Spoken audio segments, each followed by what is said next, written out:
and welcome to Week in Markets. Today I'm joined by Sebastian Mackay, Investment Director, and we're going to talk through the key events of this week that have been really influencing financial markets.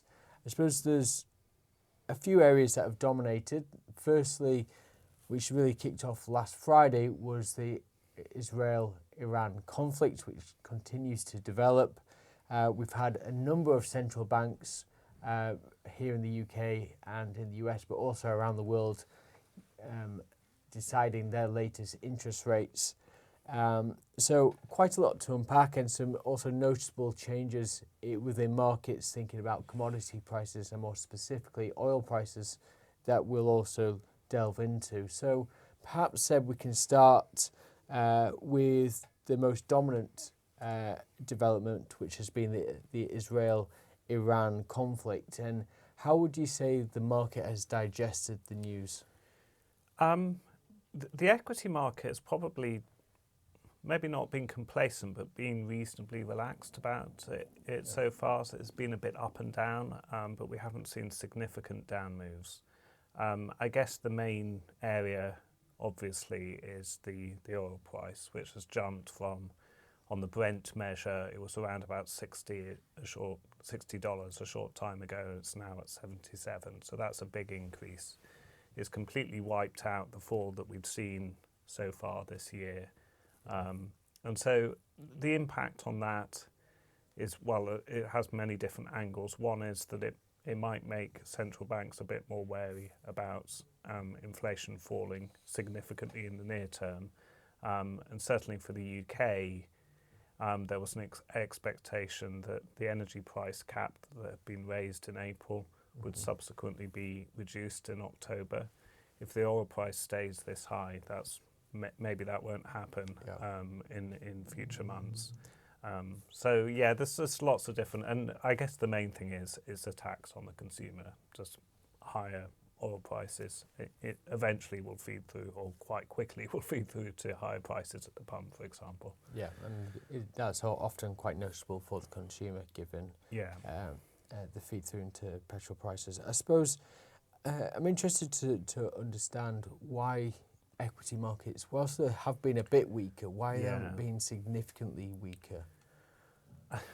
I think kind of flare-ups, I'm not in any way trying to belittle what's going on in the Middle East, but I think markets have probably been wrong-footed in the past by flare-ups in the geopolitical situation in the Middle East, and wrongly concluded in the past, they've maybe wrongly concluded that it might have had a greater impact on global economic activity, global corporate earnings than it eventually did. And I mean, who knows? This could blow over at some point. Even if it doesn't blow over, what's the lasting impact on companies producing goods in the US? Maybe quite limited. So I think the kind of maybe quite relaxed reaction to the tensions in the Middle East is perhaps understandable. But there are, as you say, the economic consequences from higher oil prices. Yeah. There's a risk of, if a key shipping lane gets closed off, then that would force prices higher. So the markets are certainly alive to that. I suppose just bringing it or turning to inflation, we've had inflation out from the UK and also the US over the last couple of weeks. Yeah. US inflation, it's actually been pretty positive. Really benign. So the increase in the core CPI, so one of the Fed's kind of key measures, was just 0.1% on the month. And the annual rate had fallen to just under 3%. It's still to become apparent whether we're yet to see the impact of tariffs increases on US inflation. And certainly the Fed, which I think we're going to go on to talk about, but in their forecasts for inflation for the rest of this year, they revised up their expectations for inflation.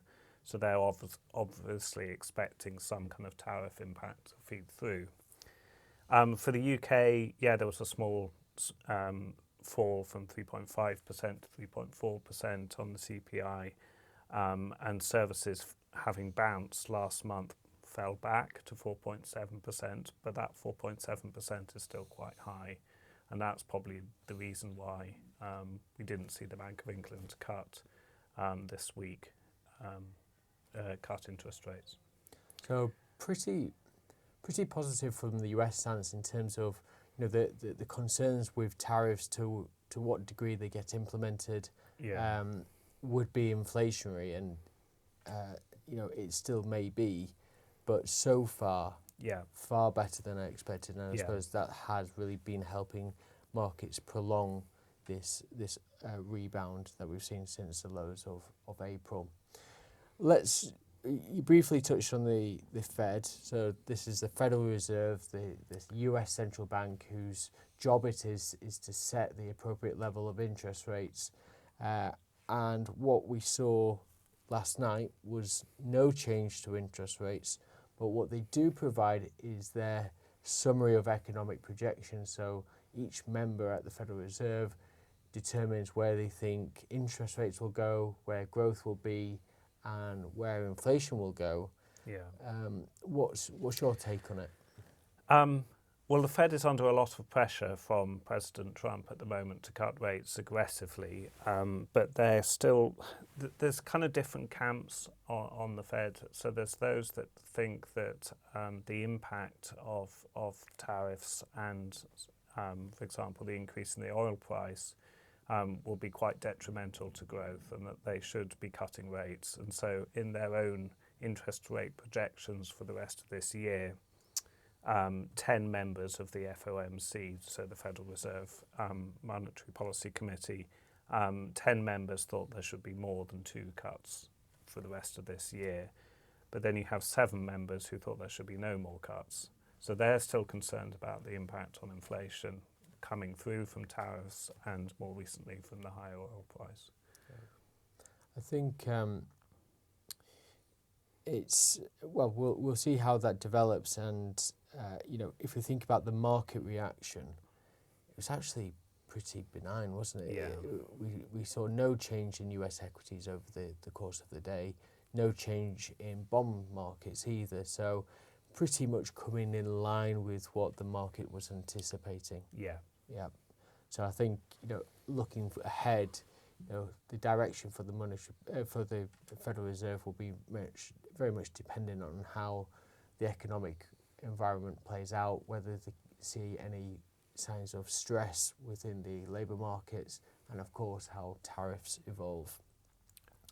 If we finish off on the Bank of England, I think you did mention that they made no change to the interest rate, so that remains at 4.25% as expected, but slightly dovish in terms of the tone.